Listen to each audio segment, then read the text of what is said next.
Bonne journée les pirates, j'espère que vous allez bien, moi ça va bien. Vous savez qu'aujourd'hui, on a pris l'habitude le matin de marcher ensemble. C'est des vidéos qu'on appelle en marchant, vous appelez ça vous les vidéos de haute valeur parce que vous apprenez beaucoup de choses. Et aujourd'hui on va parler de l'infidélité. Vous êtes un couple de longue durée, certainement, vous êtes ensemble depuis 5, 10, 15, 20 ans. Et tout d'un coup, votre conjoint vous a dit qu'il ne vous aimait plus, que c'est fini, qu'il ne reviendrait pas, que c'est sûr, que c'est trop tard, qu'il a beaucoup souffert, etc. Vous, ben, qu'est-ce que vous avez fait au début? Vous avez commis beaucoup d'erreurs parce que vous ne saviez pas, vous n'étiez pas encore un pirate, vous ne saviez pas comment fonctionnait tout cela. Peut-être vous avez mis de pression et votre conjoint s'est éloigné encore plus. Et puis vous êtes tombé sur cette chaîne de pirates, peut-être un peu par hasard, sur YouTube notamment, ou un ami qui a pu récupérer son conjoint, qui a pu passer en phase 4 grâce aux méthodes du capitaine, vous ont conseillé de venir ici. Et petit à petit, vous avez commencé à bosser, à mettre en place les formations, à mettre en place les coachings. Et petit à petit, ça s'est amélioré. Vous êtes appuyé sur le groupe Facebook des pirates. Vous vous êtes d'abord fait aider pour mettre en place les formations et les coachings par des pirates plus avancés sur le groupe Facebook. Et puis, vous êtes allé aider petit à petit les autres pirates à mettre en application les formations et les coachings aussi. Et vous les avez vus avancer, évoluer. Et puis, vous voyez petit à petit que les couples se rapprochent. Vous avez malheureusement des personnes autour de vous qui se sont séparées, des amis, des cousins qui malheureusement n'ont pas su gérer cette crise de couple. Et pourtant, ils étaient ensemble depuis longtemps. Alors, il est probable, il est possible que votre conjoint ait pris un pansement parce que pendant sa crise, on souffre tellement, surtout si c'est une crise existentielle, que l'on va chercher de la dopamine avec un pansement. Vous avez effectivement, vous, l'occasion, au fur et à mesure des formations et des coachings, d'apprendre à créer la dopamine chez votre conjoint. Si vous commencez à remettre chez votre conjoint cette dopamine, et bien évidemment, votre conjoint n'aura plus besoin d'aller voir un pansement. Alors évidemment, au début, votre conjoint vous dit c'est l'homme de ma vie, c'est la femme de ma vie, parlant de son pansement, et puis ça finit souvent très mal, puisque le pansement n'est pas fait pour avoir une relation de longue durée, mais plutôt, on va le dire comme ça, pour diminuer la souffrance. Donc vous apprenez ici petit à petit à gérer cette infidélité. Alors l'infidélité, c'est au-delà du corps et de l'esprit, hein, c'est une exploration qui est souvent d'ailleurs multidimensionnelle. L'infidélité, c'est quelque chose qui fait très mal, c'est un terme, c'est une action qui est chargée d'émotions, qui est chargée de jugement et qui va d'ailleurs bien au-delà de transcender simplement une règle, une transgression, mais ça va beaucoup plus loin effectivement. L'infidélité, c'est un phénomène complexe, c'est un carrefour, hein, pour vous, où se croisent biologie, psychologie, sociologie et même économie. Hein, si vous n'étiez pas tombé sur ce groupe de formation à la crise, vous auriez pu vous aussi vous séparer comme des personnes autour de vous l'ont fait. Bon, si vous faites ce qu'il faut, ça devrait aller, mais vous auriez pu vous séparer effectivement si vous n'étiez pas tombé sur cette méthode.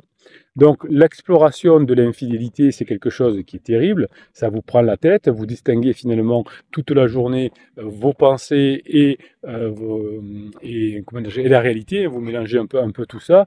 Évidemment, il y a plusieurs types d'infidélité, c'est ce dont on parle aujourd'hui. Il y a une infidélité qui est physique, et il y a une infidélité qui est plutôt émotionnelle. Donc on va regarder ce que c'est les deux, parce que les deux font mal, et souvent vous dites, moi ce serait que physique, c'est pas grave. Ah, c'était que physique, ça me ferait pas mal parce que tant que mon conjoint sera avec moi. Et puis d'autres personnes disent au contraire, ah moi ce serait émotionnel, c'est pas grave, mais le fait que mon conjoint touche une autre femme, un autre homme, eh bien ça me fait beaucoup de mal.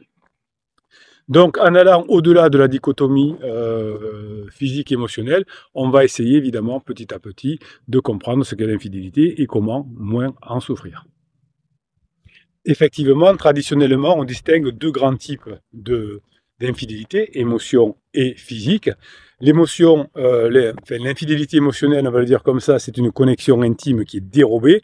Il s'agit effectivement, vous l'avez compris, d'un établissement d'un lien affectif qui peut être profond et intime, même s'il n'y a pas consommation sexuelle, par exemple. Et c'est avec une personne qui est évidemment à l'extérieur du couple. Et ce lien va se manifester aujourd'hui au niveau des réseaux sociaux, par des confidences, par des échanges, par des conversations profondes et incessantes, par des conversations régulières. Ça vous saoule, votre conjoint est toujours sur son téléphone, même s'il ne vous dit qu'il ne s'est rien passé. Hein, souvent, il s'est quand même passé quelque chose, il ne faut pas se le cacher. Il partage avec son pansement les rêves, les aspirations, et au bout d'un moment, évidemment, votre conjoint vous dit, surtout si c'est une femme, elle peut vous dire ah ben ça, j'avais pas prévu, au début on parlait et puis ça m'est tombé dessus. Vraiment, juste j'avais besoin d'écoute et puis je sais pas pourquoi. Maintenant, je suis tombé amoureux, amoureuse de cette personne. Ça arrive tout le temps, comme ça, évidemment. Hein, c'est comme ça que l'on n'arrive pas à accepter la situation. Alors souvent, ces contacts sont par téléphone, par texto, par WhatsApp, ça fait mal. Même s'il n'y a pas un contact physique, quand vous voyez votre conjoint tapoter sur son téléphone, ben oui, ça fait mal. C'est pour ça que je suis là d'ailleurs tous les jours, pour vous aider à essayer de trouver des solutions et à mettre fin à cette infidélité de votre conjoint et à lui redonner tout ce dont il a besoin pour passer dans la phase 4 que vous connaissez bien. Donc vous vivez ça comme une trahison profonde et vous avez raison, parce que l'exclusivité émotionnelle, c'est quelque chose qui est important dans un couple, c'est même, je dirais, un des piliers du couple. Alors ensuite, vous avez l'infidélité charnelle, hein, c'est pas mieux, ça fait... Enfin, ça dépend des personnes. Les personnes qui supportent mieux l'infidélité émotionnelle et d'autres l'infidélité charnelle. Les hommes préfèrent l'infidélité émotionnelle, entre guillemets, hein, c'est-à-dire que les hommes se disent tant qu'ils ne touchent pas ma femme et qu'ils discutent, c'est pas grave. Et souvent, les femmes disent l'inverse. Hein, c'est pas grave s'ils couchent ensemble, mais lui dire qu'il aime, ben, moi, ça me fait très mal. Alors, ça dépend des hommes et des femmes, mais cette infidélité, elle est souvent liée, comme ceci, à une différence de sexe.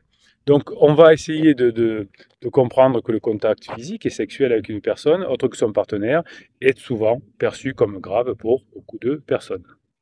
Cette infidélité qui est physique, comme on dit, eh bien, elle brise un tabou social et biologique, et c'est lié souvent à la reproduction, à la propriété du partenaire. Hein.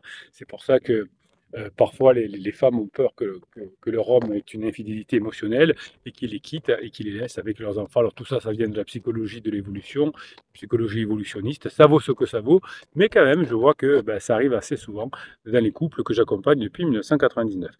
Donc reconnaître une infidélité, qu'elle soit émotionnelle ou physique, c'est pas toujours facile. Certains comportements peuvent alerter.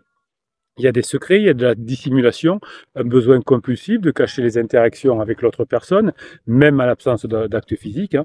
Même, c'est pour ça que même si vous attrapez, entre guillemets, votre conjoint, il va vous dire que c'est pas vrai. Vous avez votre conjoint qui sort de l'hôtel, il va dire, il était juste allé boire un café. Donc c'est difficile pour votre conjoint d'avouer. Et vous, parfois, vous aimeriez bien que votre conjoint avoue, mais finalement, c'est pas mieux. Enfin, c'est pas exceptionnel non plus, parce que une fois que votre conjoint a avoué et que ben, vous êtes au courant, mais que vous pouvez pas faire grand chose, que si vous dit ben, je sors ce soir, je vais voir pansement et que vous pouvez pas faire grand chose, eh bien évidemment, ça va pas arranger la situation. Donc, il vaut mieux faire semblant de pas savoir. Comme ça, le conjoint continue à cacher, vous êtes au courant de tout et vous avez un avantage parce que lui cache, mais vous savez.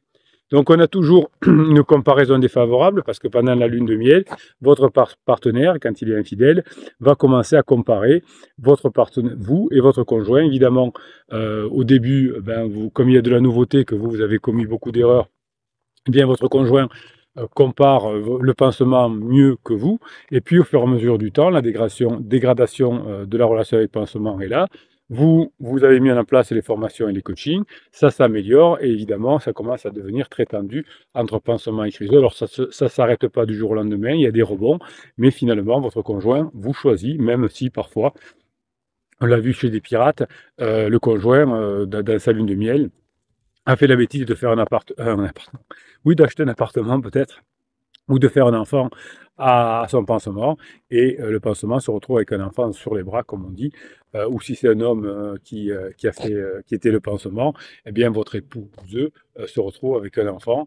Alors à vous après de voir, nous si on n'est pas une chaîne morale, est-ce que vous voulez garder entre guillemets l'enfant, est-ce que vous allez mettre votre épouse dehors parce que c'est trop loin, ça c'est vous qui voyez, mais la plupart du temps, effectivement, si vous faites ce qu'il faut, j'ai des centaines d'exemples, même après avoir eu un enfant, on revient, si c'est votre mari qui a fait un enfant, mais généralement il ne s'occupe plus trop du bébé, malheureusement, il le verra que de temps en temps, ou il paiera une pension alimentaire s'il n'est pas...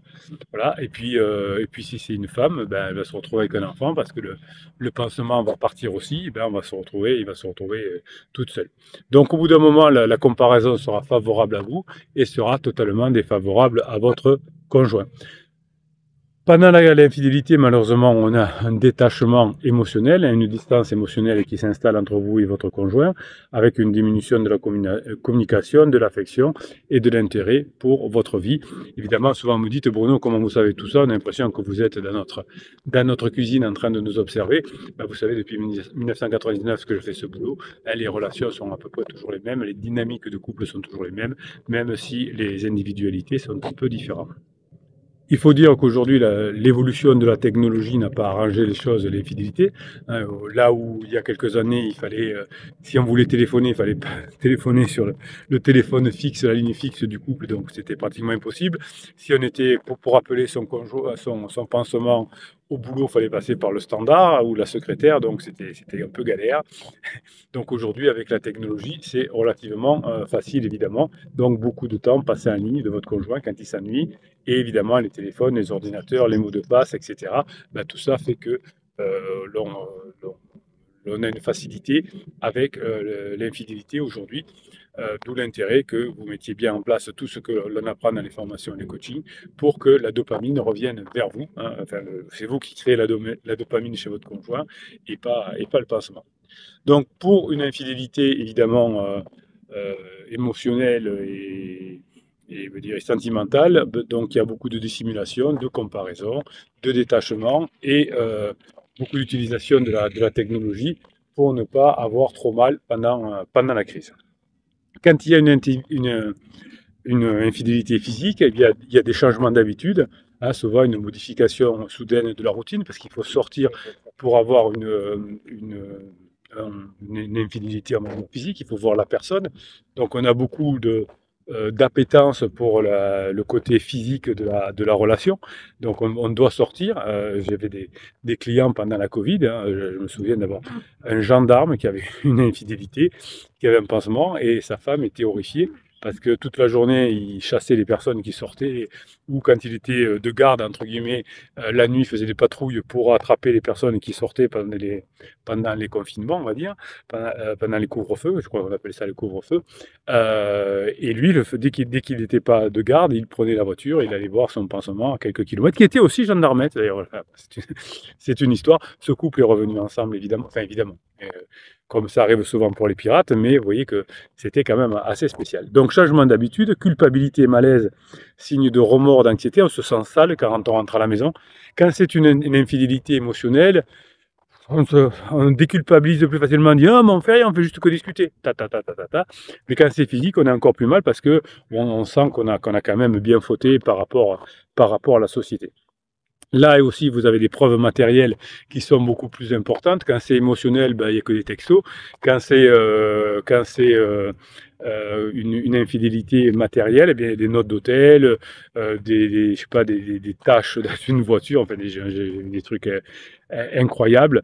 J'avais une piratesse qui avait mis un mouchard, je ne sais pas comment ça s'appelle exactement, dans la voiture, avec un mouchard audio, je crois qu'elle avait mis sous le siège, et dès que son conjoint partait le matin au travail, il appelait son pansement, et tout au long du trajet, il se parlait. Donc notre piratesse entendait, alors elle n'entendait pas tout en direct.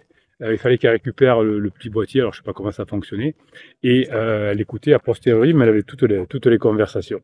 Évidemment, tout ça va passer par votre conjoint ne veut plus se laisser toucher par vous.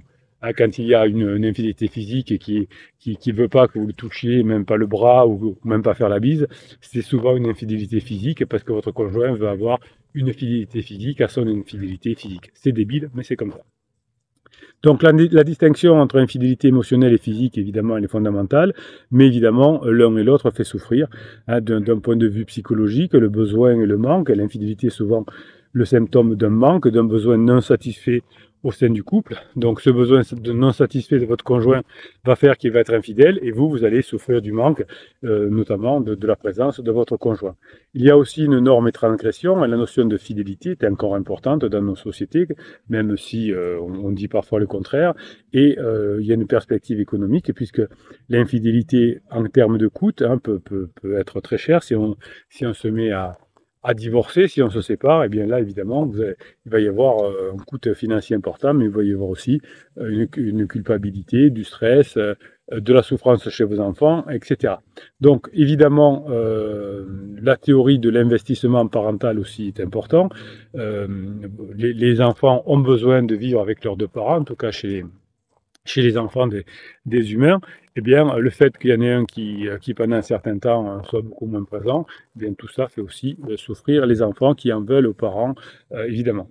Donc, on a d'un côté la recherche de la nouveauté, de la souffrance, de la dopamine pour votre conjoint qui a un manque et qui est en souffrance, et de l'autre côté, vous avez une souffrance chez vous. Hein, je suis là tous les jours, toute l'année, même le week-end, pour vous aider parce que je sais que c'est dur. Et puis, il y a vos enfants qui souffrent aussi de la situation. Donc l'impact de l'infidélité entraîne une rupture de la confiance chez vous, du ressentiment, de la jalousie qui vous fait faire des bêtises, comme mettre le mouchard l'autre jour, ça date de 2 ou 3 ans cette histoire quand même, une détresse émotionnelle et une remise en question. Est-ce que je veux vraiment continuer la situation? Donc, vous voyez que l'infidélité de votre conjoint fait beaucoup de mal à tout le monde. Bon, évidemment, à lui-même, évidemment plus tard à pansement, mais ça vous en moquez un peu, à vos enfants et à vous-même, que ce soit une infidélité émotionnelle ou une infidélité physique. Le travail sur soi est une solution, puisque dans chaque formation, je vous offre un fichier de neurohypnose différent dans chaque formation, et ce fichier de neurohypnose va vous permettre de vous calmer, va vous permettre d'être moins en souffrance et va vous permettre de pouvoir mettre en application ce que vous apprenez dans la formation, évidemment. Cette infidélité, il va falloir que vous la pardonniez pour pouvoir passer en phase 4. Et si vous avez un nouveau terme de contrat en phase 4 avec un fonctionnement différent l'un et l'autre, eh bien vous allez pouvoir avoir une relation finalement plus solide et plus efficace plus tard. Donc ce qui va vous permettre dans la phase 4 de ne plus avoir de conflit, entre guillemets, que la relation soit bien meilleure dans la phase 4 que dans la phase 2, eh bien, ça va passer par une communication authentique comme on fait là, où je vous parle dans la campagne, yeux dans les yeux, avec quelques notes que j'ai prises, évidemment. Passer du temps de qualité ensemble, mais aussi avec des amis et mélanger tout ça, hein, c'est-à-dire que par exemple, vous partez un week-end avec des amis, les garçons le matin vont courir, les filles vont au musée, et on se retrouve à midi pour faire un brunch, par exemple, vous voyez. Ou l'inverse, peu importe. Ou on peut faire des groupes hommes-femmes, évidemment. Et tout ça entraînera effectivement une nouvelle forme de couple, une nouvelle forme de passion, une nouvelle forme de respect. Évidemment, l'infidélité, c'est un miroir de la relation, vous l'avez compris. L'infidélité, c'est un signal d'alarme que des choses doivent être changées chez vous si votre conjoint est infidèle. C'est un révélateur de dysfonctionnement du couple, et si vous faites ce qu'il faut maintenant, vous allez, si vous remettez en route les choses qu'il faut faire dans votre couple, eh bien effectivement l'infidélité de votre conjoint n'aura plus raison d'être. L'infidélité du conjoint le fait souffrir aussi à terme. Eh bien vous, qu'est-ce que vous allez faire petit à petit? Vous allez faire ce qu'il faut et votre conjoint va comprendre que, eh bien, la meilleure solution pour être heureux, c'est de ne pas aller chercher midi à 14 heures, mais de se retrouver l'un et l'autre et de pouvoir faire plein de choses ensemble, de ne pas avoir besoin de mentir, de ne pas avoir besoin de faire des choses dans une voiture et de ne pas avoir besoin de se séparer. Voilà mes pirates adorés, je vous kiffe et je vous kiffe grave. Je voulais vous faire ce petit point sur l'infidélité émotionnelle et physique. Alors pourquoi vous me dites, prenons vos vidéos du matin, c'est des vidéos haute valeur, parce que j'essaye, même s'il y a 7000 vidéos aujourd'hui disponibles sur YouTube notamment, eh bien j'espère, je fais en sorte que chaque vidéo vous appreniez quelque chose de différent, donc je n'avais jamais dit. Je crois que j'avais jamais vraiment fait une vidéo sur les différences entre l'infidélité émotionnelle et physique. Eh bien voilà, c'est fait. Vous ne pourrez plus dire que je ne l'ai pas fait. Vous avez une formation qui s'appelle comment gérer l'infidélité de votre conjoint. Et en général, vous avez d'ailleurs beaucoup de formations qui vont vous permettre de gérer ce moment difficile de votre vie. 270 formations dans le catalogue, 6 types de coaching, tout ça vous le retrouvez dans le affiché plus, dans le descriptif de cette vidéo. Il n'y a plus qu'à bosser, et les pirates sur le groupe Facebook ou sur le live de midi, on est là pour vous aider à mettre en application les formations et les coachings. Je vous souhaite la journée que vous méritez, bonne formation à vous.